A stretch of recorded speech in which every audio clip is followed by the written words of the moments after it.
આજરોજ fire control રૂમમાં તારીખ 23/4/2026ના સવારે 9:10 કલાકે વિપુલભાઈ નામના અજાણ્યા વ્યક્તિનો ફોન આવે કે જામનગરના પાછળના તળાવમાં ગુજરાત ટ્રાવેલ્સની સામે એક અજાણ્યા વ્યક્તિ તળાવમાં ડૂબેલ છે એવો કોલ આવતા તાત્કાલિક ફાયરની ટીમ અહીંથી રવાના કરેલ.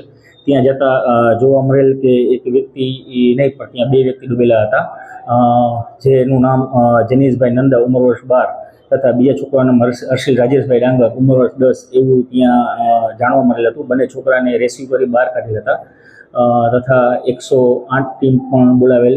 108 દ્વારા જાહેર કરેલ કે અહીં આ ડેથ થઈ ગયા છે. એવો સમય એવું જાણ થતાં 112ને જાણ કરેલ. 112 પોલીસ સ્ટાફ આવી એ ડિવિઝન સ્ટાફને જાણ કરેલ. સાથે છોકરાઓના વાલી પણ એ દરમિયાન આવેલા. છોકરાના વાલી અને પોલીસ સ્ટાફ દ્વારા જામનગર ફાયરની એમ્બ્યુલન્સ વાહન દ્વારા એને જીજી હોસ્પિટલ સ્થળાંતર કરેલ છે.